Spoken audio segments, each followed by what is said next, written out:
Hey guys, welcome back to another video. It's Justin and Jess, and today we wanted to share with you one of our recent projects, one of our recent DIY projects that we have done. Recently, we decided to build some floating shelves, and we chose to put ours above the toilet and the bathroom, but you could realistically put these shelves wherever you wanted. In terms of the list of items that we purchased and used, I'm gonna link all that stuff in the description below. This project totally transformed our bathroom because it was really boring before. While it was nicely renovated when we first moved in, everything was pretty white and bland. So this really helped bring some of our character and our design into the room. So I'm actually going to turn it over to Justin, and he's going to explain most of this project. He did all the building, I did all the decorating. So we work together as a team, right? Yes. So based upon where you're going to put these shelves, you're going to have to measure out in advance where they're going to be on what wall. We chose our bathroom, and the specific spot above the toilet, we measured out kind of the same distance as what the towel rack was already there, which was about 27 inches. So that's what I did on our 2x8 board, just marked out 27 inches and used my straight edge to draw that line. And then using the circular saw, we went through and cut that.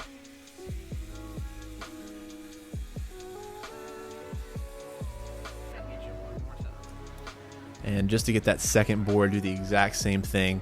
Just another 27 inches is what we used. That was the length we wanted, and we cut that as well.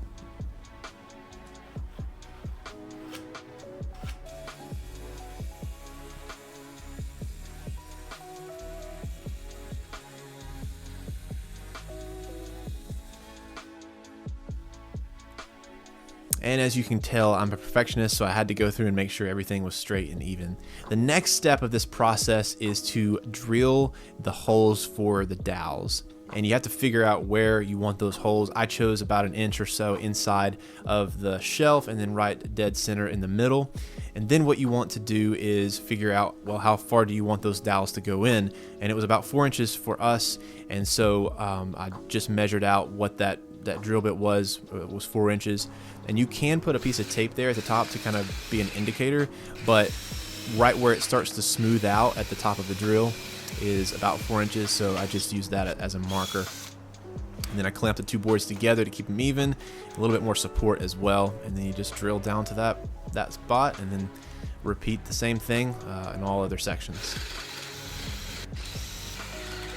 Now that we have the holes drilled, we're going to sand down the board and just get a nice smooth finish. I used 120 grip with an electric sander, and basically what I want to do is just make sure that there's no pieces of wood sticking out of the wood to make sure it's nice and smooth, and then I'll even out the edges as well on all sides.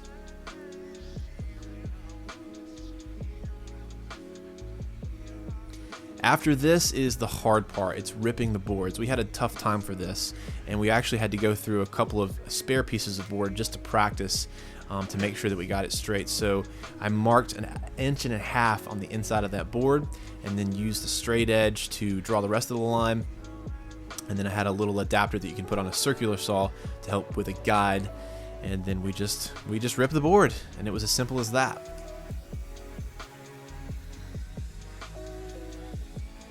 Thankfully, it turned out almost perfect.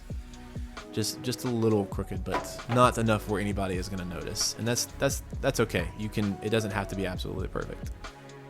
After this, you want to cut your dowels. Like I said, I want it to be about 4 inches inside of the shelf.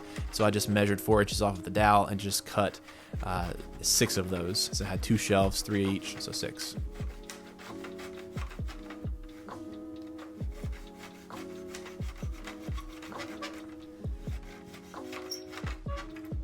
And then this next part here is where we're going to sand the dowels, and I want to mark on all of my dowels the spot that it's going to be secure in the ripped part. So that part that's going to be sticking against the wall, that's attached to the wall, I want that end of the dowel to be secure, so I'm not going to sand that. So that was about 1.5 inches, so I marked up to that and then sanded the rest of the dowel. That way the rest of that could slip into the shelf that we attached it to. So I sand that first one and then just repeat the same thing for all of the other dowels. And a good thing to do is you can put it in your drill as well, and that'll help speed up the process of sanding it. And also I'll go in and just kind of pre-check to make sure that they're going to go through those holes in the ripped piece of wood and then also the shelf. The next step is going to be making sure that the dowels fit perfectly in the shelf and the ripped part. And so I'll just use a hammer or a mallet. You can use a hammer and a piece of wood or a rubber mallet. I've got a mallet here. And as you notice, like, it doesn't fit perfectly, so I had to go back through and sand down. I just sanded it to get it to fit inside of the ripped part and the shelf. Now that the shelves are pretty much done, we're going to move on to the staining process. There's a lot of different ways that you can do this. We chose to not use any polyurethane or any pre-stain or anything like that. We just wanted to go ahead and stain it. We first chose the early American stain color, but that turned out to be a little bit too light for our liking, and so we went and picked up a walnut color. We felt like that was going to be a lot darker and it was going to fit the room much better as well. So then after you've got those boards stained, you got to let them dry for about 24 hours and they should be good to go.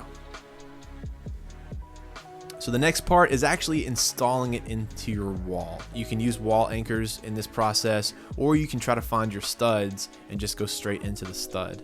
We figured out where we wanted it to sit above the toilet for the top shelf, and then the same thing for the bottom. Just marked our spots. There wasn't a specific measurement between the two shelves. We just, whatever looked good, and that was totally fine. And this process was a little difficult and took a little bit of time, but it was just making sure that it was level, it sit level on the line, and then where I wanted it to be. And as you can see from where the previous towel rack was, there's wall anchors, and you can see the circle from where the paint was applied around it. I used that as a marker as well to make sure that it was kind of evened up with that. And so that next step for me is to find those wall studs and then just mark it on the ripped part.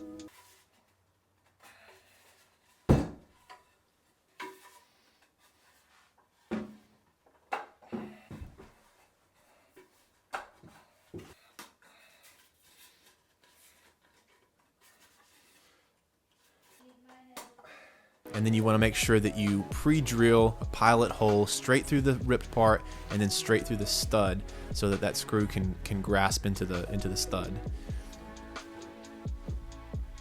And now we make sure this thing fits, and it does, and it looks pretty good.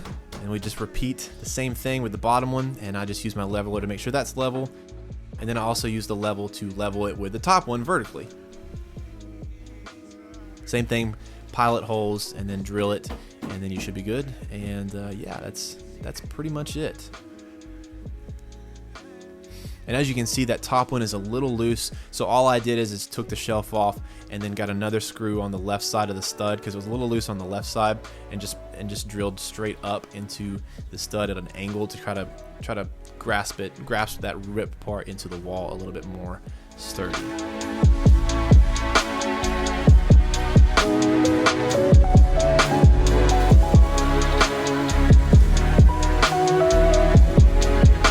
Thank you guys so much for watching this video. If you enjoyed it, please hit the subscribe button and also the notification bell, because we are planning more projects for 2020 and we want to share those with you, things that we're going to be doing around our home, things that we're really excited about. And let us know in the comments if you have any ideas, things you'd like to see. And that's it, I guess. Yeah, follow along because these are all easy things that you guys can do as well yourselves. Yes.